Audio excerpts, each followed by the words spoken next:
Today, we are going on a bit of an archaeological detective story.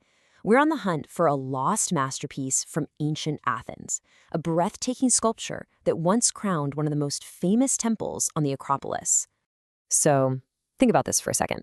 The Temple of Athena Nike, it's an absolute icon of the ancient world. We've all seen pictures of it.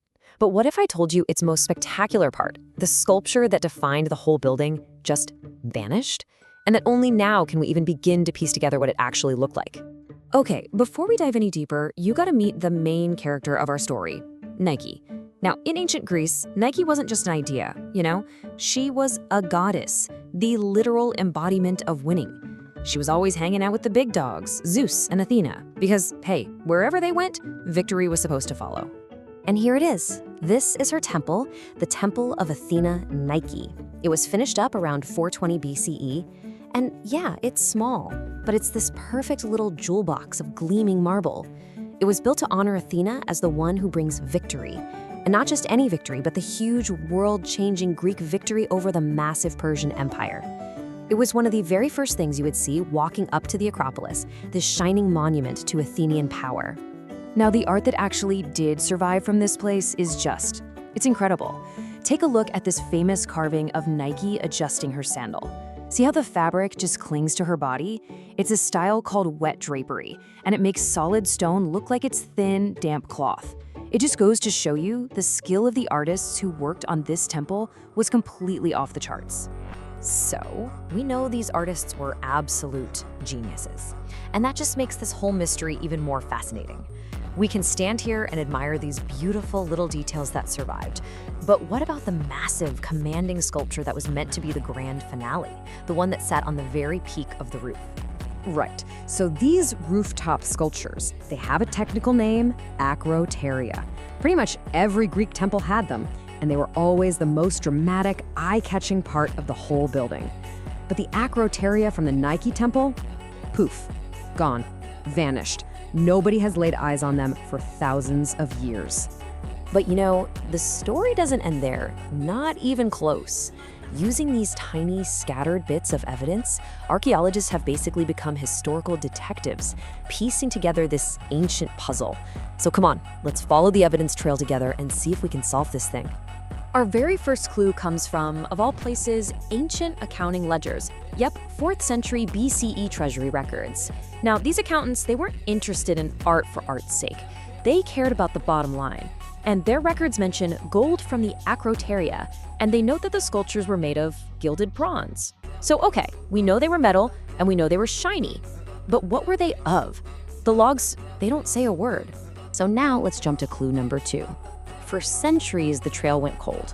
But then, archaeologists digging on the Acropolis found this little, unassuming scrap of a stone inscription. Honestly, it doesn't look like much, right? But carved into this stone were the words that would crack this case wide open.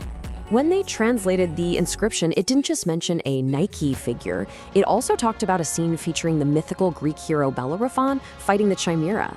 And just like that, boom, we have characters for our lost scene. Bellerophon, the legendary hero who rode the winged horse Pegasus. This was a huge lead. And that brings us to our final, most crucial piece of evidence. This is the crime scene itself. This is the original marble base that sat on the temple's roof, the very spot where the sculpture was anchored down. You can see the technical drawing on the left and what it looks like today on the right. This weathered old block of stone, it holds the secret. See, here's the key. These holes and cuttings in the marble, they're not random at all. They are a precise blueprint carved in stone. Archaeologists realized that the different shapes and depths of these sockets perfectly match what you would need to hold up a big, complex, dynamic metal sculpture. Specifically, something like a rearing horse with a monster down at its feet. And this is where it all clicks together so beautifully. The treasury records told us it was gilded bronze. The inscription gave us the names, Bellerophon and Chimera, and the base showed us the physical footprint of a huge battle scene. The lost masterpiece was a spectacular sculpture of the hero Bellerophon on his winged horse Pegasus in the very act of slaying the monster Chimera. Of course, we don't have a photograph of the real thing, but we can get a pretty good idea of what it might have looked like from other art made at the same time. This painting, from a vase made in the same period, shows that exact scene.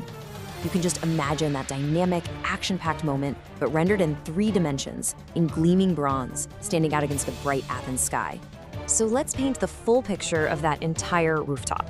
Right there in the center, you have the main event, Bellerophon, Pegasus, and the Chimera, all locked in this epic struggle. But that's not all. Scholars believe that at the corners of the roof, there were 2 more figures. 2 winged Nike, the goddesses of victory, literally striding in to place a victor's crown on the hero's head. It's a complete scene of triumph. Okay, but that raises a huge question. Of all the myths and legends the Athenians could have put up there, why this one? Why Bellerophon and the Chimera? Well, the answer tells us everything we need to know about what this temple really meant to the people who built it. You see, this wasn't just some cool-looking monster hunt. No, this was a powerful political statement, an allegory. Bellerophon was the classic quintessential Greek hero. The Chimera, this terrifying, mixed-up monster, was often seen as a symbol of scary threats from the east. So, for an Athenian looking up at this right after the Persian Wars, the meaning was crystal clear. This is us. This is Athens, heroically defeating the monstrous Persian Empire. So in the end, that lost masterpiece wasn't just some pretty decoration. It was the whole point of the building. It was a bold, loud, unapologetic declaration of Athenian victory and power, cast in gilded bronze that would have literally blazed in the Mediterranean sun for everyone down in the city to see and to understand. The story of the Nike Temple's rooftop is just such a powerful reminder that history is often a puzzle with most of the pieces missing. It shows how, with just a few scattered clues, an old accounting ledger, a broken piece of rock, some holes in a block of marble, we can bring a lost masterpiece back to life. And it really makes you wonder, doesn't it? How many other lost stories are still out there, just waiting for the right detective to come along and piece them back together?